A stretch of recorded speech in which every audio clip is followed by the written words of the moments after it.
Today we are going to go over all the tips you will need to help you in your playthrough of Pokemon Scarlet and Violet. But before we get into today's video, please subscribe to the channel. Remember, you can always unsubscribe later if you would like to. Welcome to Paldea. This brand new region has a whole host of Pokemon and mechanics, which gives players a completely different experience in contrast to any previous Pokemon titles. Whether you've just picked up the game or just want to learn more, this video is going to cover all of the most useful tips to help you get the most out of your adventure in Pokemon Scarlet and Violet. Once you get into the game, you will want to maybe change a few of the settings in your menu screen. You have the options to speed up your text, of course, like other titles, as well as automatically sending Pokemon to boxes when you have a party of 6 Pokemon. Like Sword and Shield's skip movie feature, skipping cutscenes is an option you can toggle on throughout your playthrough of Pokemon Scarlet and Violet. But for your first playthrough, it's probably worth keeping on to immerse yourself in the whole experience of these new games. Autosaves is an option and will be set to on. Normally with new titles, I suggest keeping this feature on due to early version crashes that can occur. It's happened to me twice now, so just be aware. But once you're into the later stages of your game, you may want to turn this off, as it will allow you to save in front of shiny Pokemon if you come across them, and Terra Raids, which you can reset on and attempt again if anything goes wrong. Now, the first thing that you will be given in-game is an option of your starter Pokemon. You will have the choice between Sprigatito, Quaxly, and Fuecoco. All three are pure grass, water, and fire types respectively. Each of these starters will give you a good option going into these games, as there are so many other water, grass, and fire types, as well as many other types available early on in this game to help balance your team with coverage that you'll need. It's worth pointing out that the starters you receive right now at the beginning of your game are shiny locked, so don't spend any of your time soft resetting for these in their shiny versions. If you want to get these as shiny Pokemon, you can do so by hatching breeding eggs later on in your playthrough. Now, once you get into the first area, you will have an abundance of new Pokemon to catch. Pokemon will now appear solely as overworld spawns, and you will not get any exclamation marks in game like previous other generations. The Pokemon will be visible and spawn into new areas as you enter them. You will be given a number of Pokeballs after starting your journey, with a Pokemon being available shortly after this to help stock up on more. And this will definitely help in this first area get a whole host of brand new Pokemon. Now, just to note, there are 3 variations of overworld spawns: your regular Pokemon, shiny Pokemon, and Pokemon with a golden glowing aura. Shiny Pokemon are now visible in the overworld, although you have to be really diligent when traveling through areas. Unlike Pokemon Legends Arceus, there is currently no jingle or indication when a shiny Pokemon spawns, so the only way to notice it is being able to spot it by the color variation, and this can be a little tricky, especially if the Pokemon shiny form is not so obvious. Yes, we're looking at you, Gengar and Garchomp. Now, the glowing aura Pokemon are the other overworld spawns to look out for, and these Pokemon will be wild Terra Pokemon, having access to more rarer Terra types than you would usually find on wild Pokemon. These Pokemon can be seen very easily and from a good distance away, so don't worry about missing these ones like shiny Pokemon.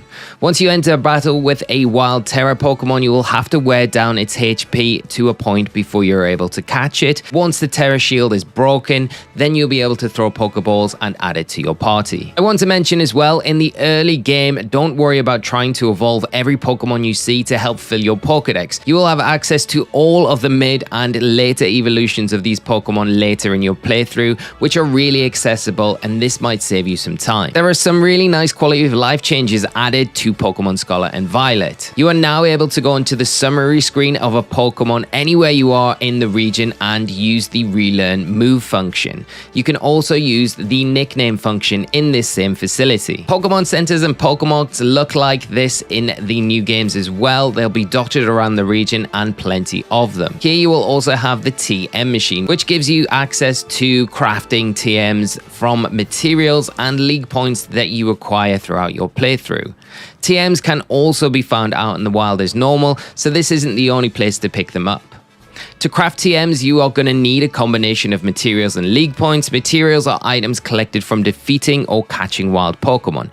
Each TM will require a certain amount of materials from a specific Pokemon and a set number of league points. League points can be obtained from defeating Pokemon gyms, wild Terra Pokemon, Terra raids, and defeating Team Star bosses. It's worth noting as well that you can pretty much pay for most things in this game with either league points or Pokemon Cash, which is quite a nice upgrade from previous generations. Now, a really great way to collect Pokemon materials is using the auto battle feature. You get a tutorial on how this works pretty early on in your playthrough, but this is an option which is available as soon as you receive your starter Pokemon by using the R button on your controller.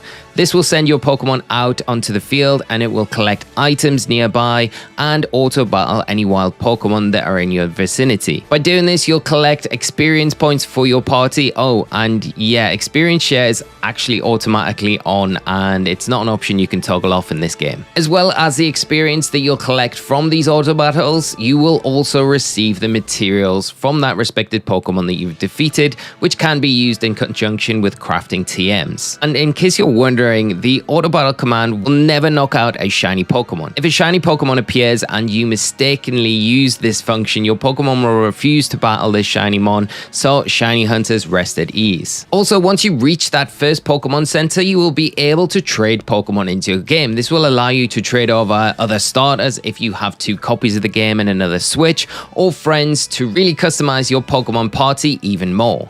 And one more thing, once you visit a Pokemon Center and heal up or use a Pokemon, it will become a fast travel point. This will allow you to fly back to this location from anywhere else on the map. The next really important thing to know is about items in the wild. You will get Pokeballs that have a red glow to them. These can be anything from potions to revives to more rarer items. The next items to look out for are the yellow glowing Pokeballs, which will be predominantly TMs. And the final thing to look for is the glistening spots. These will spawn in every new area when you enter them, and just make sure to pick them up as they will give you rarer items and most of the time more valuable item drops that can be sold or used to help you with your playthrough. It's worth noting that these items don't seem to be a one-off pickup. All of these items will respawn back into these areas after a set amount of time has passed, although the specific items themselves can change from previously spawned or collected items. There are 3 stories in Pokemon Scarlet and Violet: the Titan Pokemon, Team Star, and the League Challenge. Now, you can do these in any order and one at a time if you like, but there is no level scaling in these games. I would recommend doing all 3 in conjunction with each other. This way you will not be too overleveled for some of the challenges and not too underleveled for some of the other ones. The Titans is an important quest to complete, and without doing this quest,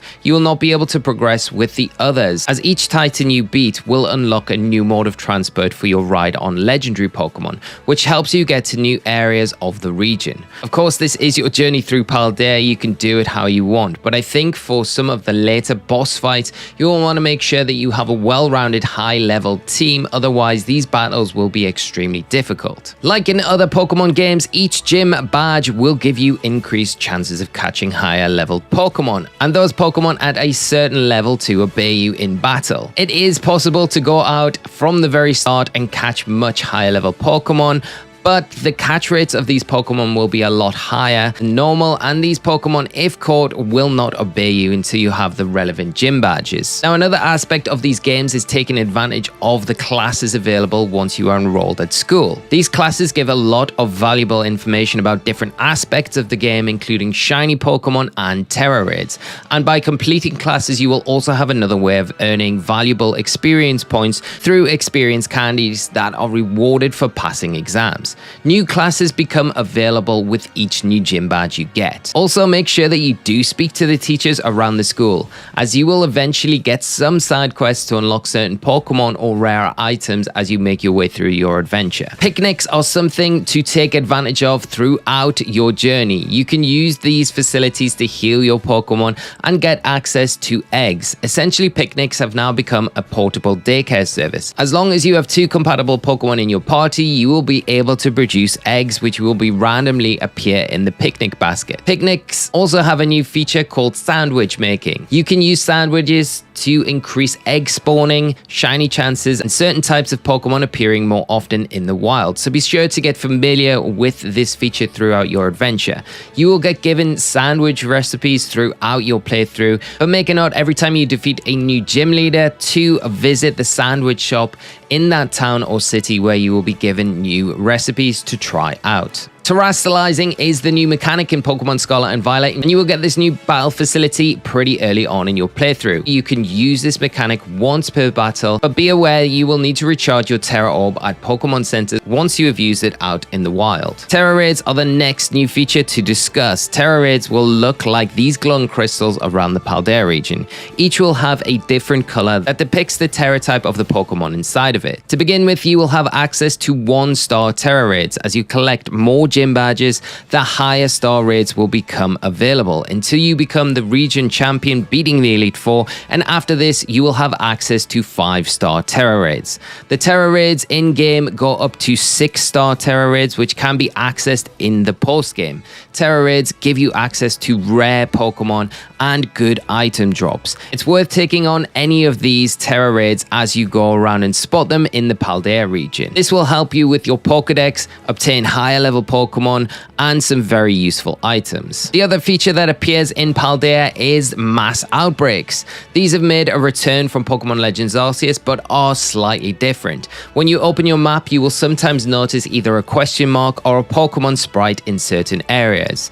These are indications of a mass outbreak. If it is a question mark on your map, this is because it is of a Pokemon that you haven't got registered in your Pokedex. When you visit these mass outbreaks, these Pokemon will appear more frequently than normal and will keep spawning after being knocked out or caught in high numbers until the outbreak ends. These can go on for a long time and produce hundreds of one specific Pokemon, so it's a great way to get materials for TMs and experience points for your team, as well as being a great way to shiny hunt early on in your playthrough. So that about covers everything in this guide. I hope you found it useful and have a great time with your playthrough of Pokemon Scarlet and Violet. If you have enjoyed this video, please drop a like and subscribe to the channel for more guides on Pokemon Scarlet and Violet. And until next time, friends, thanks for tuning in.